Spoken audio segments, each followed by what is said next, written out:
ওরা যে কি করছে না। কাকা একটা সিগারেট দিও তো।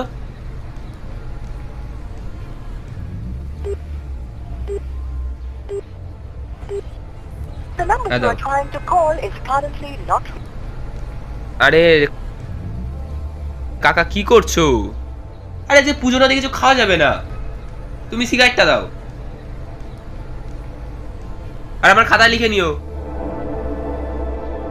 বাবা, সিগারেট খেতে পারো আর চা খেলেই অঞ্জলি নষ্ট হয়ে যাবে। তোরা কোনো ঘোর কাটেনি? কি রে তোরা?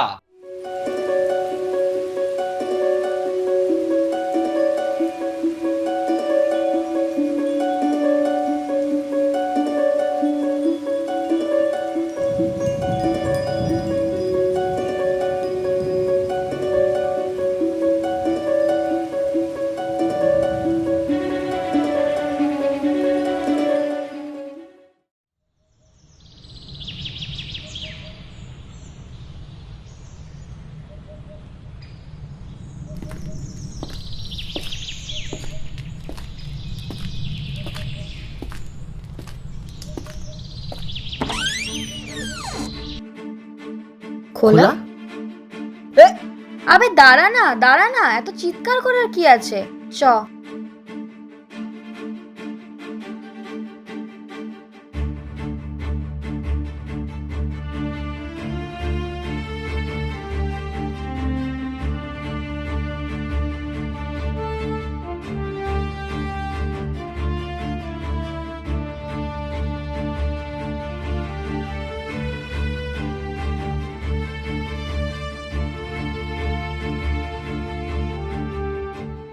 কি ব্যাপার বিজ্ঞমশাই? ওরকম নেতাজির দিকে তাকিয়ে হিপনোটাইজ হয়েছিলি কেন? তোরা যে আসলি আমি একদম বুঝতে পারিনি রে। তা বুঝবি কি করে? এসে থেকে তো দেখছি তুই হা করে তাকিয়ে আছিস। আচ্ছা মানছি আজ নেতাজির জন্মদিন, কিন্তু নেতাজি শুধু তোর আমার নেতাজি নন, গোটা দেশের নেতাজি। আরে ভাই সেই সব তো ঠিক আছে, কিন্তু আজকে সরস্বতী পুজো, কলেজ যাবি না? এই তো আমি পুরো রেডি হয়ে রয়েছি, কিন্তু আমি ভাবছিলাম অন্য একটা কথা। কি ভাবছিলি ভাই? তুই নেতাজির দিকে তাকিয়ে নিশ্চয়ই রিয়ার কথা ভাবছিলি না? সানি, সবসময় তোর ফাজলামি ভাল লাগে না কিন্তু। আচ্ছা সরি আই অ্যাপোলোজাইজ। আমি ভাবছিলাম আমাদের সিটি কলেজ, নেতাজি আর সরস্বতী পুজো একটাই ঘটনার সাথে জড়িয়ে আছে। বাট যা তা বলছে। শুধু তাই নয়, রবীন্দ্রনাথ ঠাকুরও জড়িয়ে পড়েছিলেন। ব্যাস, তাহলে তো হয়ে গেল। আজকে এখানে বসে গল্প শুনি। তা কেন, আমরা শুনতে শুনতে যাব। রিয়া কিন্তু ঠিকই কথা বলছে, আমরা না হয় যেতে যেতেই কথা বলি। ব্যাপারটা খুব ইন্টারেস্টিং। আমি কিছুদিন আগে আর্টিকেলে পড়েছিলাম। তাই নাকি? আচ্ছা তাহলে শুনবো আগে, আমার খুব ইন্টারেস্ট লাগছে। এই তুই সরে বস, চা ওখানে বল। আমি আমার অনার্সের পেপারের জন্য কিছু ইনফরমেশন অনলাইনে খুঁজছিলাম, সেখানে পেলাম সেই আর্টিকেলটা। সালটা 1928। অবিভক্ত বাংলায় তখন ছাত্র সমাজ সক্রিয়ভাবে স্বাধীনতা আন্দোলনে জড়িয়ে পড়েছে। সাইমন কমিশন নিয়ে সারা দেশের সাথে কলকাতাতেও বিক্ষোভে ঝড় উঠেছে। এই রকম সময়ে এলো বাসন্তী পুজোর বা সরস্বতী পুজোর সময়। আমাদের সিটি কলেজের ছাত্ররাও ঠিক করলো এইবারে তারা বাগদেবীর পুজো করবে, কিন্তু বাদ সাধলো কলেজ কর্তৃপক্ষ।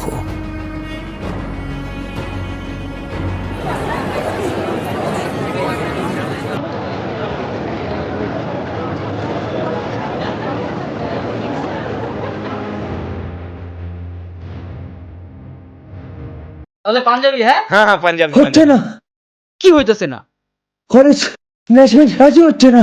রাজি নেই ওরা मतलब? বলছে আমাদের মূর্তি পুজো দেবে না করতে।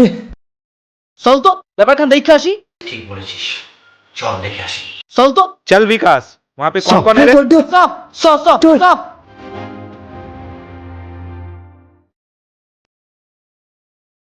ওরা তো আমাদের কোনো কথাই শুনতে চাইছে না। তা শুনবে কি করে? ওরা তো ব্রাহ্ম ধর্মে বিশ্বাসী। কিন্তু আমরা তো ব্রাহ্মণ নই, তাহলে আমরা কেন পুজো করতে পারবো না? যা গেজিগা।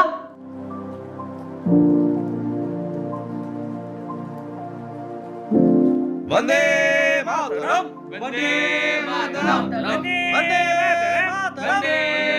শর্ট শর্ট শর্ট শর্ট যেতে দে ওনাকে, যেতে দে শর্ট শর্ট শর্ট শর্ট।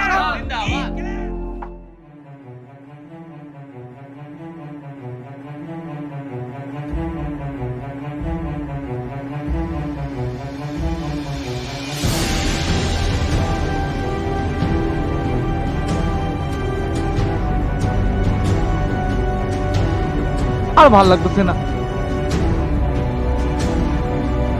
ভাই সব জোর খবর, বাইরে সুভাষবাবু এসছেন। হ্যাঁ, আমাদের সুভাষবাবু এসছেন বাইরে। কি হ্যাঁ, আর তিনিও এই প্রতিবাদে আমাদের সঙ্গে সামিল হয়েছেন। আর তিনি বলেছেন আমাদের সম্পূর্ণ অধিকার রয়েছে এই সরস্বতী পুজো করবার। জয় মা। আর তিনি বলেছেন যে আমরা আমাদের সংস্কৃতি আর বিশ্বাস যেন কখনো হারিয়ে না ফেলি। হক কথা কইছে। আমাদের দেশ পরাধীন হলেও আমরা আমাদের মানসিকতা যেন কখনো পরাধীন না হয়। ঠিক বলেছিস, ঠিক বলেছেন। বাইরে রতনার নগেন্দ্রও আছে। এখন পরিস্থিতি খুব খারাপ ভাই। সুভাষবাবু যখন আইসা পড়ছেন তখন দেখবি ঠিক কিছু একটা হইব। চল একবার কলেজ থেকে ঘুরে আসি। ওনার বক্তব্য রক্তে আগুন ধরায়।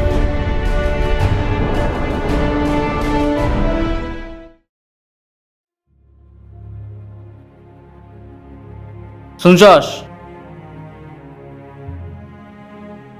শুনছস? বীরেন্দর রতন রে পুলিশ তুলে লয়ে গেছে। কিন্তু কেন?